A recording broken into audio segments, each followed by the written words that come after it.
Hoy vamos a hablar sobre Spider-Man lejos de casa, así que si quieren saber qué me pareció y si se los recomendaría, entonces sigan viendo. La historia empieza cuando nuestro querido Peter se va a Europa a un viaje escolar con varios de sus compañeros. El plan directo de Peter es conquistar a Mary Jane, así que tiene como planeados puntos donde puede estar con ella, donde puede pasar tiempo con ella. Sin embargo, en Venecia aparece este monstruo que surge del agua y no saben muy bien qué es lo que sucede. Y surge también un nuevo nombre, Misterio, y es quien derrota o acaba con este monstruo de agua. Fury, dentro de este viaje, contacta a Peter y le dice que necesitan a Spider-Man urgentemente porque estos monstruos de repente nacen de la nada, empiezan a localizar su energía y entonces lo necesitan para que haga equipo con Misterio y puedan acabar con ellos. Es así como el grupo de Peter va conducido hacia Praga gracias a Fury y entonces ahí es donde se espera que surja este monstruo por la energía que ellos están investigando. Tienen un plan junto con Misterio, pero es precisamente en Praga donde se empieza a dar cuenta Peter que las cosas no son lo que parecen y ahí es donde empieza toda esta trama. La verdad yo tenía muchísimas esperanzas con Spider-Man precisamente porque la primer parte ya con este actor Tom Holland había sido muy buena y yo quería ya que saliera la segunda y más porque ya habían comentado que iba a ser precisamente esta película el cierre de toda esta era con Endgame. La realidad es que a mí no me sorprendió en nada la película. Bajó totalmente mis expectativas desde el inicio de la película. Creo que yo esperaba muchísimo más. La historia no está bien narrada.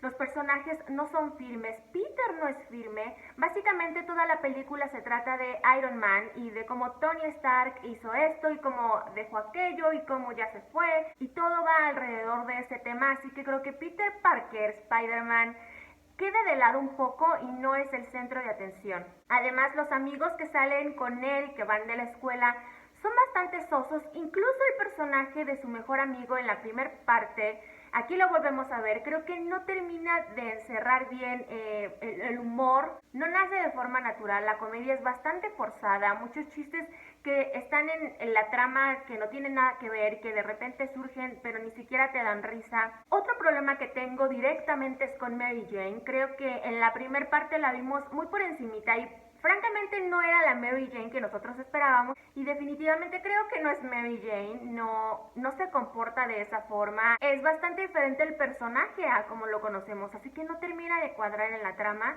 y no terminas de entender por qué es tan importante ella. Los otros amigos que aparecen, como les digo, son bastante sosos, no tienen personalidad, no tienen carácter, no los conoces, realmente son relleno. En cuanto a Misterio, creo que empieza bien, pero empieza a distorsionarse un poco la trama y también el personaje de Misterio. Entonces, cuando un villano no es lo suficientemente fuerte, es cuando toda la película empieza a decaer. Aunque debo decir que desde el principio no me pareció cómo comienza la trama de la película. Se centran muchísimo en Tony, como ya les comenté, en estos personajes de Endgame y dejan a un lado que es una película de Spider-Man. Estás viendo como una película de Iron Man, donde él es el centro de atención y Spider-Man, bueno, pues llega de vez en cuando y se aparece. Hay muchos personajes que siento que están de relleno, los profesores, hay profesores que los acompañan a este viaje a Europa que también están muy de relleno, que son muy tontos. La película me parece que hace ver a todas las personas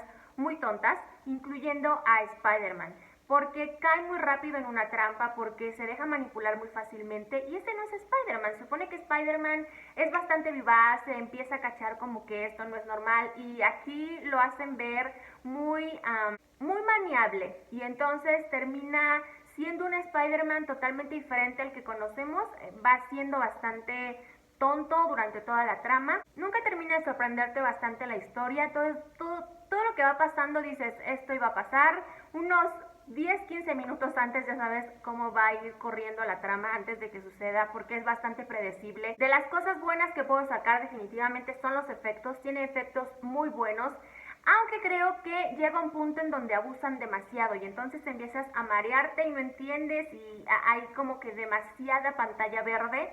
Pero creo que es algo espectacular lo que ves. Obviamente entre las cosas buenas también puedo mencionar las locaciones que van de Venecia, Praga, Holanda, Alemania, Londres, y todo el tiempo están en movimiento, así que todo lo que tú estás viendo o todas estas batallas que estás viendo se realizan en monumentos muy conocidos mundialmente. Pasan por muchísimas edificaciones importantes de Europa, así que eso te mantiene muy entretenido, porque la película, digamos, es entretenida, no es que te aburra, pero no esperas que Spider-Man sea esta película. Otra cosa que tampoco me gustó bastante es la forma en la que meten la música a la película. Para empezar, yo me esperaría música original, pero ya que no hubo música original, sí creo que la música entra muy forzada. Se pueden dar cuenta que en cuanto a la edición de música, bueno, tampoco les va muy bien. Y digamos que la película cumple entreteniéndote, pero a secas. No estamos hablando de una película de una franquicia como lo es Marvel. Está bastante por debajo, no creo que sea para nada ni cerquita de las mejores películas de Spider-Man. Y yo les diría, a menos que seas pero exageradamente fan de Spider-Man, ve a verla. Si no eres muy fan y no te encantan tanto estas películas, entonces podrías esperarte a verla en tu casa. Y pues sí, espero que les haya ayudado, que les haya servido, y nos vemos a la próxima con muchísimas más películas. Bye.